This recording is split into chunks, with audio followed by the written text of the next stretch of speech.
ने पिछले वीडियो में देखा संविदा क्या है, संविदा में प्रस्ताव क्या है, उसके बाद स्वीकृति हम लोग देखें। अब हम देखेंगे वचन क्या है। तो वचन के बारे में हम लोग देखेंगे संविदा अधिनियम की धारा 1872 की धारा 2A में वचन को क्या किया गया है, परिभाषित किया गया है, जिसके अनुसार कोई प्रस्ताव स्वीकृत हो जाने पर क्या करता है, एक वचन का रूप ले लेता है। अगर किसी के सामने कोई प्रस्ताव रख रहे हैं, अगर वो प्रस्ताव क्या हो गया है, स्वीकार कर लिया गया है, स्वीकार कर लिया गया है, तो क्या हो जाएगा, एक वचन का रूप ले लेता है। ठीक है। अगर ए ने बी के सामने कोई प्रस्ताव रखा, बी ने उस प्रस्ताव का किया, एक्सेप्ट कर लिया, स्वीकार कर लिया, तो क्या होगा, एक वचन का रूप ले लेता है। उसके बाद हम लोग देखेंगे, इसको इंग्लिश में देखेंगे, ए proposal when accepted become a promise. एक अगर कोई प्रपोजल या प्रस्ताव रख रहे हैं, यदि वो क्या हो गया, एक्सेप्ट हो गया, स्वीकार हो गया, तो क्या होगा, एक प्रॉमिस का एक वचन के रूप का करेगा, वो धारण कर लेगा। ठीक है।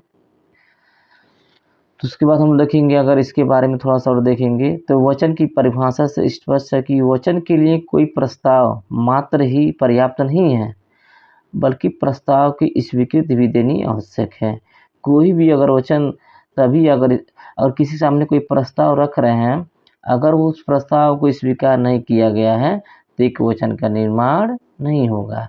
इसीलिए हर प्रस्ताव, कोई प्रस्ताव रख रहे हैं तो उसकी स्वीकृति देना जरूरी है, तभी क्या होगा, एक वचन का निर्माण होगा। ठीक है। उसके बाद हम लोग आगे पढ़ेंगे कि अगर एक वचन कुछ तत्व क्या है, तो वचन के 2 तत्व हैं। पहला है प्रस्ताव, दूसरा है स्वीकृति। मतलब बिना अगर कोई प्रस्ताव रख रहे हैं, अगर स्वीकृत नहीं हो रहा है, उसको एक्सेप्ट नहीं हो रहा है, तो क्या होगा, एक वचन का निर्माण आपका नहीं होगा। ठीक है। इस प्रकार हम एक वचन के लिए प्रस्ताव तथा स्वीकृति दोनों ही संपूर्ण शर्तों को पूरा करना आवश्यक है।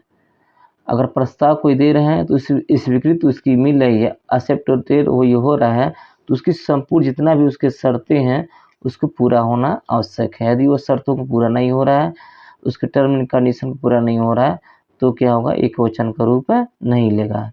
यदि प्रस्ताव तो स्वीकृति दोनों शर्तों को पूरा नहीं किया गया है, तो वचन क्या होगा, तो वो किया गया मतलब प्रस्ताव स्वीकृति, वह वचन का रूप नहीं लेगा। इसीलिए कोई भी अगर प्रस्ताव रख रहे हैं तो उसको स्वीकृति देना जरूरी है। वो भी स्वीकृत क्या है, पूरे टर्म एंड कंडीशन, उसके संपूर्ण जो नियम दिया गया है उसके नियम को फॉलो करना पड़ेगा, तभी क्या होगा, वह एक वचन का रूप धारण करेगा। ठीक है। तो इसीलिए कोई भी प्रस्ताव रख रहे हैं तो उसकी प्रस्ताव को एक्सेप्ट तब वो कर रहे हैं, तो उसके संपूर्ण शर्तों को पूरा करें, तभी क्या हुआ, एक वचन का निर्माण होगा। आगे हम लोग पढ़ेंगे इसका उदाहरण क्या है। तो इसका उदाहरण है, और कुछ काम करने के बदले ब को क्या कर रहा है, 100 रुपया दे रहा है। यहाँ काम होगा, ठीक है, कम हो गया। और क्या कर रहा है, कुछ काम करने के बदले ब को 100 रुपया देने को कहता है। यदि ब क्या कर रहा है, और किस शर्तों को पूरा कर देता है, और क्या करेगा, उसको ब को 100 रुपया देने को तैयार हो जाता है तथा अपनी स्वीकृति देता है, तब यह वचन कहा जाता है।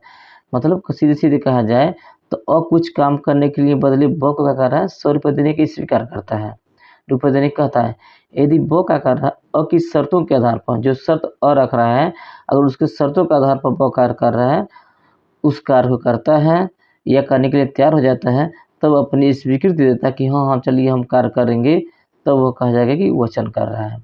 और सीधे सीधे कहा जाए कि अगर क्या कर रहा है, ब के सामने कोई प्रस्ताव रख रहा है, यदि ब क्या कर रहा है, उस प्रस्ताव को मान गया है और उस प्रस्ताव का कर दिया, स्वीकृति दे दिया है, तब वहाँ पर क्या होगा, एक वचन का निर्माण होगा। ठीक है। हम लोग क्या करेंगे, इसको छोटे छोटे क्या करेंगे, एक पॉट में लिख कर उसको करेंगे, खूब विस्तृत रूप दे देंगे।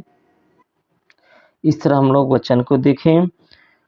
अगले वीडियो में हम लोग देखेंगे प्रतिफल को, प्रतिफल क्या है, उसके बाद करार देखेंगे, उसके बाद संविदा देखेंगे।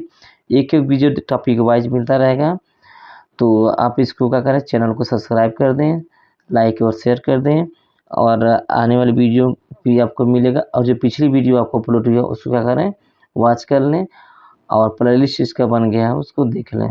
ठीक है, थैंक यू, धन्यवाद।